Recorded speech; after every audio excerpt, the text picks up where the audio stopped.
అత్యంత అధునాతనమైన మరియు వేగవంతమైన రోబోటిక్ లేజర్ విజన్ కరెక్షన్ కేవలం 6 సెకండ్లలోనే. సంప్రదించండి Ramesh LASIK and laser centre.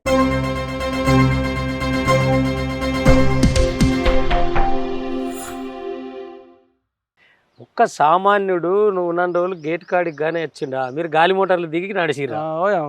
అంతే కదా. ఇవన్నీ డ్రామాలు, స్టంట్స్ అన్న. ఈ పార్టీ అంత డేంజర్ భూమి మీదనే లేదంటున్నా కదా.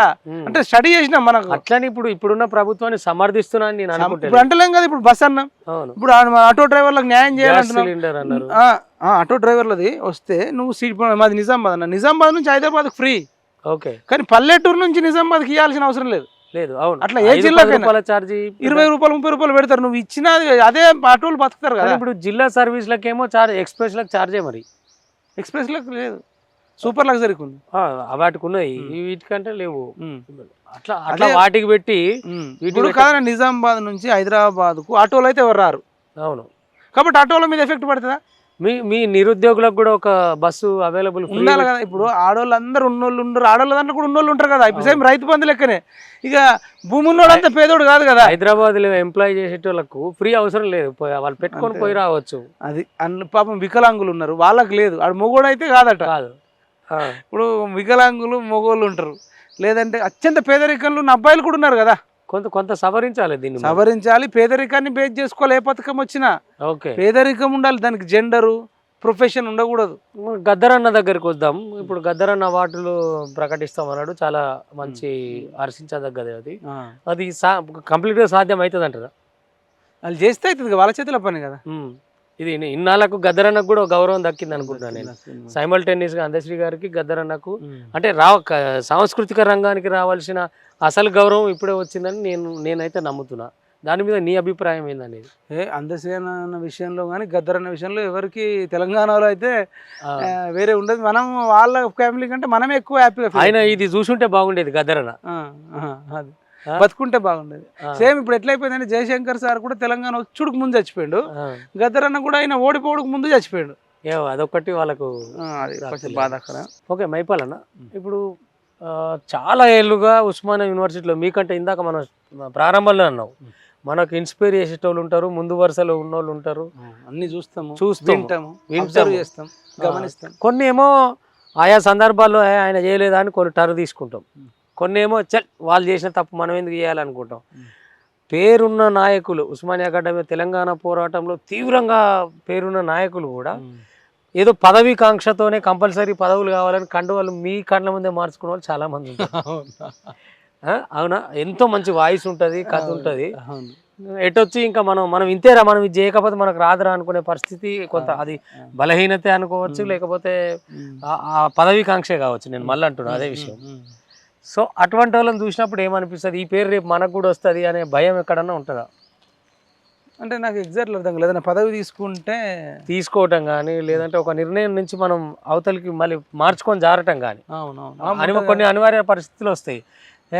మొన్న ఎల్లన్న చేయలేదా, బాలలక్ష్మి అంతకుముందు సుమన్ చేయలేదా, లేకపోతే మానవత రాయి చేయలేదు. వాళ్ళ స్టైల్ నిజమే, నాకు అట్లా లేదు.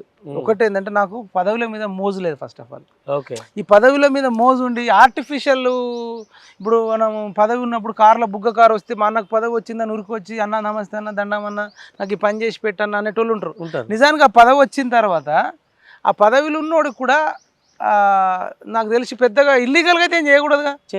లీగల్గా వచ్చేది ఉంటే లీగల్గా వస్తుంది. ఇల్లీగల్గా చేస్తే ఇల్లీగల్ స్టాంపే వేస్తారు కదా. ఇక ఆ మాత్రం మళ్ళీ 5 ఏళ్ళు 3 ఏళ్ళు 2 ఏళ్ళు ఉంటుంది, ఆ ఉన్నన్ని రోజులే ఉంటుంది. అదే మనం జెన్యున్గా ఉన్నాం అనుకో. ఇప్పుడు ఫర్ ఎగ్జాంపుల్ మందకృష్ణ అని ఉన్నాడు అని అనుకుంటే ఏదో ఒక పాట ఎప్పుడో ఎంపీ ఎమ్మెల్యేనో ఇచ్చేది. అవును, లేదంటే నామినేటెడ్ పోస్ట్ అయితే పెద్ద లెక్కనే కాదు. ఆయన పెట్టుకున్న టార్గెట్ వైపే కాదు, అంతే కదా. అంటే ఉన్నాడు. ఇప్పుడు ఎంతో మంది ఎమ్మెల్యేలు అయ్యారు, ఎంపీలు అయ్యారు, నామినేటెడ్ పోస్టులు వచ్చిర్రు పోతుండ్రు. ఇడియట్ సినిమాలు అంటాడు కదా, ఎంతో మంది ఎస్పీలు కమిషనర్లు వస్తుంటారు పోతుంటారు. కానీ చంటిగాడు లోకల్ అన్నట్టు నీకు ప్రజల వైపు ఒక సంస్థ పెట్టుకొని ఉంటే ఏంటంటే ఆ కిక్కే వేరుంటుంది. స్టాండ్ ఉంటే అది వేరుంటుంది. నేనైతే అట్లనే ఉండాలి భవిష్యత్తులో కూడా. ఒక సంస్థ నిర్మాణం చేయాలి. సంస్థ ఎట్లా అంటే సమాజం ఇంకా మళ్ళీ ధర్నాలు రాస్తారోకలు లేకుండా ఉండాలంటే ఏం చేయాలని బాగా ఆలోచిస్తున్నా. అసలు ప్రతి ఒక్కరు వచ్చి నాకు ఈ సమస్య ఉంది, ఆ సమస్య ఉంది, ఇట్లుంది అంటే ఇవన్నిటికీ ఫుల్ స్టాప్ పెట్టాలంటే ఏం చేయాలి ఓవరాల్ పరిష్కారం ఓవరాల్ పరిష్కారం ఏంది? నేను అనుకున్నా అసలు మొత్తం ఈ రాష్ట్రంలో కానీ దేశంలో కానీ విలువలు పడిపోయినాయి అన్న. సంస్కారం ఉంటలేదు, నైతిక విలువలు ఉంటలేవు. ఇవి డెవలప్ చేయకుండా మనం ఈ దేశాన్ని సమాజాన్ని ఎట్లా కాపాడుతాం? వినగలిగే ఓపికలు లేవు, చాలా షార్ట్ కట్ అయిపోయింది. షార్ట్ కట్లోనే చెప్పాలి, ఎట్లనైనా చేయాలి. అయితే ఇది ప్రభుత్వాలు చేస్తే ఇంకెక్కువ అవుతుంది. ఊర్లో ఒక బెల్ట్ షాప్ పెడితే బెల్ట్ షాప్లోకి పోతాడు. అదే ఒక మంచి స్కూల్ పెట్టి ప్లే గ్రౌండ్ పెడితే ఆటలాడతాడు. అంటే వెనకట కొన్ని ఉద్యమాలు వచ్చేటి, ఇప్పుడు సారా మీద, అక్షరాస్యత మీద ఉద్యమాలు వచ్చి ఎంత వచ్చేది, వయోజన విద్య మీద, సారాను బైకాట్ చేయ. అట్లా లేదు ఇప్పుడు. ఇప్పుడు సారా పేరు మారింది కానీ బెల్ట్ షాపులు వచ్చి నీకు నకిలీ మందు ఇది వచ్చి కిక్ వచ్చేది. సారా అయితేంది, ఇదైతే డ్రగ్ అయితేంది. మళ్ళీ ఎట్లా పడితే అట్లా విచ్చలవిడిగా. దేనికైనా లిమిట్ ఉంటుందన్న. ఇప్పుడు ఈత కళ్ళు తాటి కళ్ళు అంత మంచిది ఏది లేదు. ఓకే, ఈ మంచిదాన్ని డెవలప్ చేయకుండా అది టేస్టీగా కూడా ఉంటుంది, ఆరోగ్యానికి మంచిది, ఫైబర్ కంటెంట్ ఉంటుంది, కిడ్నీలు ప్రాబ్లం కాకుండా చూస్తుంది, కిడ్నీలను సాఫ్ చేస్తుంది, అద్భుతంగా కిడ్నీలు పనిచేస్తాయి, లివరు పనిచేస్తుంది, రక్త ప్రసరణ అవుతుంది. దీన్ని ఎంకరేజ్ చేయకుండా వీళ్ళ ఆదాయం కోసము నువ్వు ఎక్కడికక్కడ బెల్ట్ షాపులు పెట్టి అటు ఈత కళ్ళు గీసేటోళ్ళని కానీ తాటి కళ్ళు గీసేటోళ్ళకి కానీ వాటి వాళ్ళకు అన్యాయం జరుగుతుంది. అంటే మీరు చెప్పే విషయం తక్కువ. ఇప్పుడు యూత్లో ఎక్కువ ఏమైందంటే గంజాయి మోజు ఎక్కువైంది. అవును, గంజాయి మరి అది ఎట్లా చాక్లెట్ల రూపంలో కూడా తెస్తారు, అది బాగా ప్రమాదానికి వచ్చింది అన్న. ఆల్రెడీ పంజాబ్ను ఉడతా పంజాబ్ అంటారు. మొత్తం అక్కడ పంజాబ్లో మనుషులు లేరు ఇప్పుడు, మొత్తం డ్రగ్స్లతోనే నిండిపోయింది ఎక్కువ శాతం. అబ్బో, అంటే ఇక నువ్వు ఏ ప్రభు ఇక ఎంత దారుణం చెప్పు. అందుకనే రేపు తెలంగాణ కావద్దు, అట్లా భారతదేశం కావద్దు అంటే ఒక సమాజం మళ్ళొక్కసారి మనలాంటి వాళ్ళం, సమాజం మీద స్పృహ ఉన్న వాళ్ళం ఎడ్యుకేట్ చేయాల్సిన అవసరం ఉంది. ఫస్ట్ వీళ్ళు ఎన్నోసార్లు డ్రగ్స్ విషయంలోనా గంజాయి విషయంలో తీసుకున్న అరెస్ట్ చేస్తారు. అవును, అసలు మెయిన్ సెంటర్ ఎవడు అమ్ముతున్నాడో రూట్ ఎక్కడికి వెళ్ళి వస్తుంది, ఆ రూట్ను పట్టాలి. అది తీసేయకుండా, అది బీకేయకుండా చెక్ పోస్ట్ కూడా దొరికిన పట్టుకొని గంజాయిని అరెస్ట్ చేస్తారు. దొరికింది, ఇంటి దగ్గర స్వాధీనమైంది. ఇప్పుడు ఫర్ ఎగ్జాంపుల్ పూరి జగన్నాథ్ మీద కానీ, తర్వాత రకుల్ ప్రీత్ సింగ్ మీద అదే అంట. ఇప్పుడు స్టేషన్లలో కుప్పలు తెప్పలు వీళ్ళు పట్టుకొచ్చిన గంజాయి ఆడి ఉంటుంది కదా, దాన్ని ఏం చేస్తారు వీళ్ళు జమేసి. అదే కొందరైతే పోలీసు వాళ్ళే అమ్ముతున్నట్టు మనం వార్తలు చూస్తున్నాం. పోలీసు వాళ్ళే అమ్ముతున్నారు లాభాల కోసం, కొందరు, అందరు. ఆడ స్టాక్ ఉంటుంది, అది ఏం చేయాలి మరి ఆయన. అది అంటే ఇప్పుడు ఏమైతుందంటన్నా రికవర్ చేసిందంతా పోతుంది. అదే కదా. అంటే ఇప్పుడు రాజకీయ నాయకులు దొంగలు అయిపోయి పోలీసు వాళ్ళని కూడా చాలా మందిని వీళ్ళని కూడా దొంగల్లాగా తయారు చేసే పరిస్థితి వచ్చింది ఎక్కువ శాతం మంది, చాలా మంది.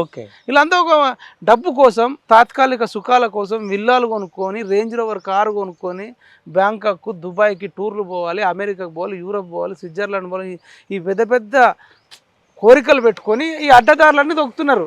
రేపు ఏమైందంటే వీళ్ళ పిల్లలు కూడా రేపు దేనికి ఒకదానికి అలవాటు అవుతారు.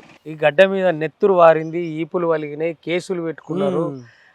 లేదా ఈ సమాజానికి అక్కడ వచ్చే చాలా మంది పెద్ద పెద్ద అధికారులు వచ్చారు, నాయకులు అయ్యారు, ఎమ్మెల్యేలు అయ్యారు, ముఖ్యమంత్రులు అయ్యారు.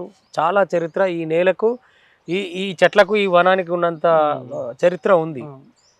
సో మైపాల్ యాదవ్ చివరగా ఇప్పుడు నిరుద్యోగుల కోసం రేపు జరగబోయేది అంటే ఈ ప్రభుత్వం వెంటనే మన టీఎస్పీఎస్సీ అది నడిచింది కదా, ఆ లీకేజ్ అదంతా వాళ్ళు మాట్లాడిన వైఖరి, ఇప్పుడు వీళ్ళు ఉన్న పరంగా ఈ జాబ్లు వేస్తారా? దాని మీద ఏమన్నా ఉద్యమాలు ఉధృతమయ్యే అవకాశం ఉందా? మళ్ళీ ఈ గడ్డ మీద నుంచి ఈ ప్రభుత్వం మీద ఆశలు పెట్టుకోవచ్చా?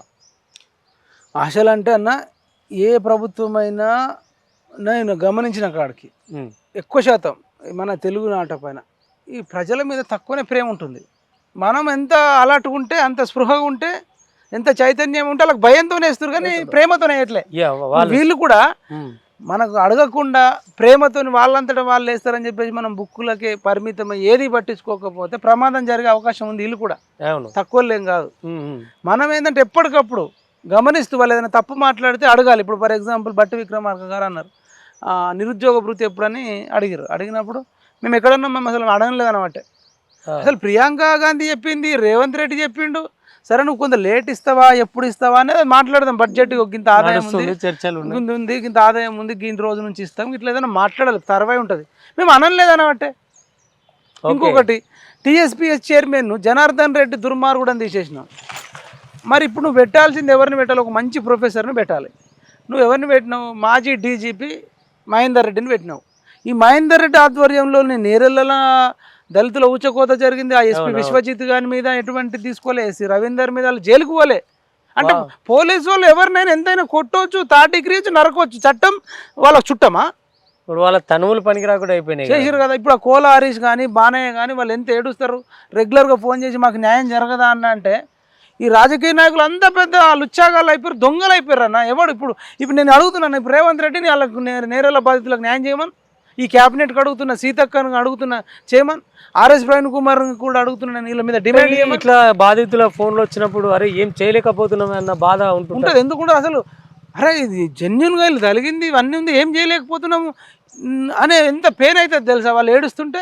అంతేందుకు నేను కూడా పెద్ద విక్టిమే కదా, నాగార్జున సాగర్లు ఎత్తుకపోయారు, నంబర్ ప్లేట్ లేదు కారుకు, వాళ్ళకు వచ్చినోడికి కూడా డ్రెస్ లేదు, నువ్వు వాడికి యూనిఫామ్ లేదు, తింటాను కాదు నేనేమన్నా నాకు అన్యాయం జరిగింది, నేను నిరుద్యోగుల తరఫున మాట్లాడుతున్నాను పోయినా, నన్ను లిఫ్ట్ చేయొచ్చు కొట్టవచ్చు తన్నొచ్చు అన్నట్టు, తన్నిర్రు కొట్టిర్రు గొంతు విసికిరు, ఏటీఎం ఇక్కున్నారు, సెల్ ఫోన్ ఇక్కున్నారు, డబ్బులు ఇక్కున్నారు అంటే వాళ్ళు ఏదైనా చేయవచ్చు అన్న. అంటే ఏడ న్యాయం జరుగుతుంది అంటే నాకే కాదు నేను చెప్పేది ఏంటంటే అసలు అడుగడుగున ఇంత జరుగుతుంటే కూడా వీళ్ళు మళ్ళీ వచ్చి నువ్వు డీజీపీ మహేందర్ రెడ్డిని పెట్టినావు, డీజీపీ మహేందర్ రెడ్డిని పెడితే, మాజీ డీజీపీ మహేందర్ రెడ్డిని టీఎస్పీ చైర్మన్గా పెడితే అసలు అన్ని విధ్వంసాలు అన్నీ ఆయన ఆధ్వర్యంలోనే జరిగినాయి అంటారు. ఈవెన్ సీసీ ఫుటేజ్లో స్కామ్ అంటారు, ఇన్నోవా కార్లది స్కామ్ అంటారు, ఆయన అప్పట్లో రాయలసీమలో జాబ్ చేసినప్పుడు అప్పుడేదో ఏసీబీ దాంట్లో ఇరికింది అంటారు, ఆయన సర్టిఫికేట్ ఏదో ప్రాబ్లం ఉందంటారు, ఆయన ఇట్లా అనేకమైన వివాదాస్పదాలు ఉన్నాయి. ఈ కేసీఆర్ ఉన్నప్పుడు అనేక మంది చేసిన విధ్వంసాలలో ఈయన ఎన్నడూ కూడా పోలీసు వాళ్ళు వర్క్ చేయడానికి ఆ ఫెసిలిటీ కల్పించలే కదా. ఈవెన్ చిన్న పోస్ట్ వ్యతిరేకంగా బీఆర్ఎస్కి వ్యతిరేకంగా తీసుకపోతే కొట్టేది. సూర్యాపేటలో ఒక అబ్బాయి శ్రీను నాయక్ను కేసీఆర్కి వ్యతిరేకంగా మాట్లాడారని పోలీస్ స్టేషన్లో తీసుకెళ్ళి 2 రోజులు పొట్టు కొట్టి మనం వీడియో మాట్లాడిన తర్వాతనే మళ్ళీ రిమాండ్ చేసి అట్లా పంపించారు. అట్లా ఒక్కటి కాదు, అంత విధ్వంసం జరిగినప్పుడు ఈయన మంచి పొజిషన్లో ఉండి ఏమి చేయలేడు కదా. ఇప్పుడు ఆయన టీఎస్పీ చైర్మన్గా పెట్టినప్పుడు మాకు అనుమానాలు ఉన్నాయి. కాబట్టి నేను నిరుద్యోగులకు చెప్పేది ఏంటంటే నువ్వు మళ్ళీ పోలీసులో 15 రోజులలో 15,000 జాబులు వేస్తా అంటున్నాడు. మేమేమంటున్నాం రేవంత్ రెడ్డి గారిని, కాంగ్రెస్ పార్టీని, ఫస్ట్ పోలీస్ జాబులు కాదు, ఫస్ట్ టీచర్ జాబులు నింపండి, గ్రూప్ 1 పేపర్ నింపండి, మళ్ళీ 15,000 పోస్టులు నింపి మమ్మల్ని కొట్టిస్తారా? ఇప్పుడు ఆయన కేసీఆర్ సర్కార్ చేసింది కూడా అదే కదా.